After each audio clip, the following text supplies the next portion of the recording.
Bonjour à toutes et à tous. Je vous propose une petite expérience, en tout cas une nouveauté en ce qui me concerne, qui est de vous faire pendant toute une série d'épisodes des lectures, et en particulier la lecture du roman que j'ai coécrit avec mon ami Philippe Krivine et qui s'appelle L'aîné et la montre en or, que voici.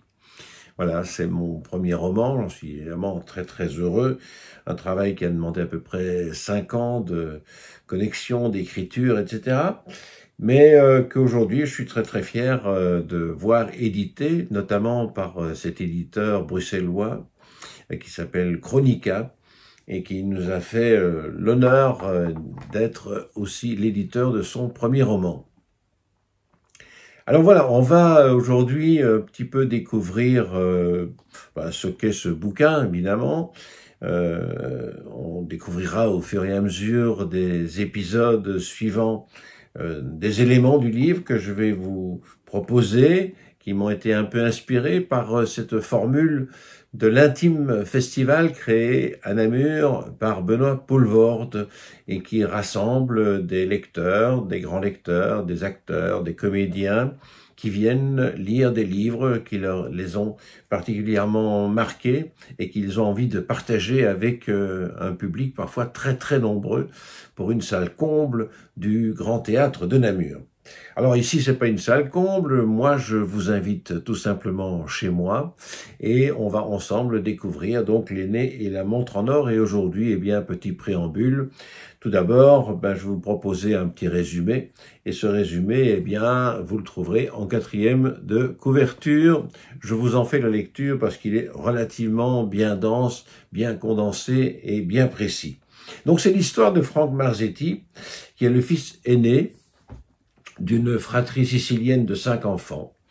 Beau gosse, jeune chanteur prometteur, obsédé par le succès à la poursuite de ce qu'il appelle sa montre en or, il connaît une gloire éphémère, brûlé par les feux des projecteurs, consommé par trop d'excès, détruit par des amours nocives et des accidents en cascade. Il va se retrouver anéanti, disloqué physiquement, psychiquement. À force d'obstination, durant 30 années, il va se reconstruire, réapprendre à vivre, geste par geste. Ses expériences sur lui-même vont l'amener à des conclusions un peu intuitives sur les rapports à l'autre et qui expliquent bien des comportements humains. Il va ainsi échafauder une théorie qui va interpeller Boris, un jeune psy différent des autres. Il invente ainsi la gravité émotionnelle.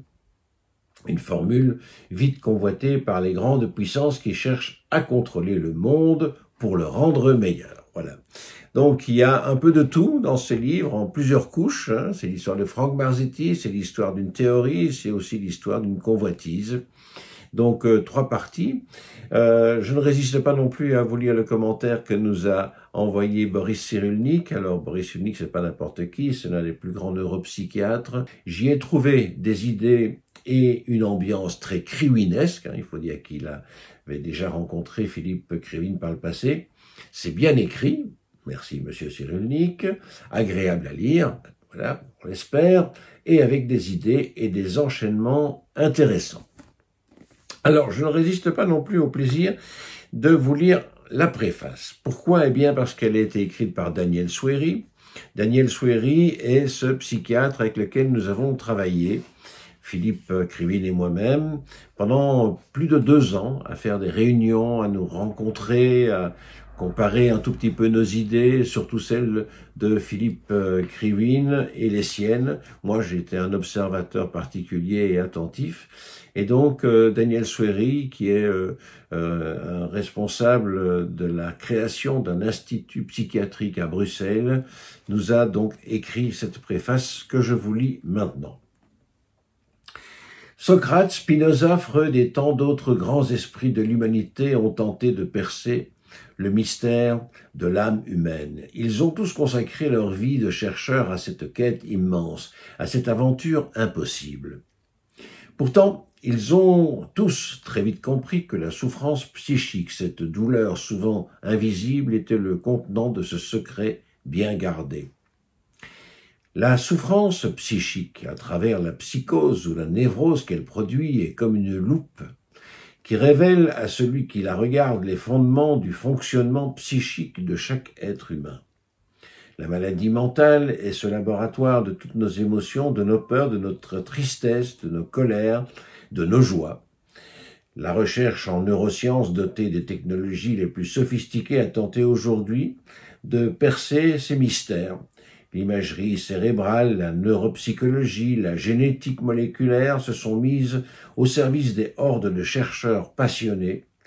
Ils cherchent tous la montre en or, voilà, ce recoin de notre conscience, de notre inconscient qui contient le code de ce mécanisme par lequel notre cerveau produit tous ces extrêmes.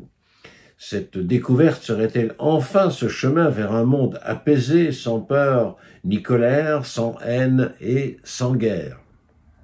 Pourquoi ne pas imaginer tout simplement que la clé est en chacun de nous, comme s'il suffisait de plonger son regard vers l'intérieur et accéder à cette connaissance, à la montre en or.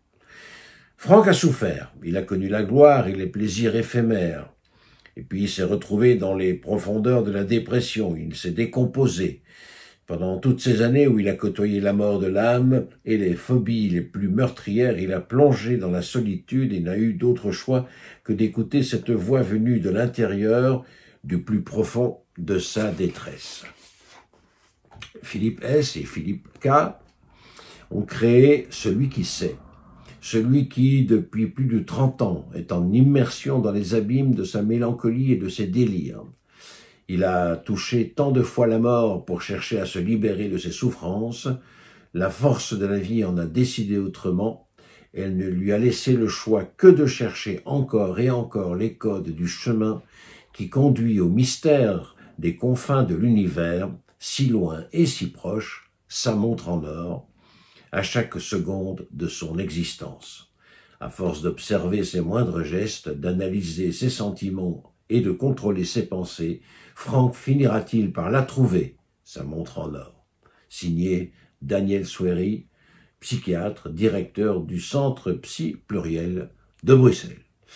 Voilà, cette petite introduction étant faite, maintenant, eh bien, il vous reste déjà peut-être à vous informer auprès de votre libraire préféré ou de commander le livre, si vous le souhaitez, via le site de l'éditeur Chronica. Quant à moi, eh bien, je vous retrouve pour une prochaine rencontre où nous commencerons véritablement la lecture de ce premier roman. Voilà, merci de nous avoir suivis et à très bientôt.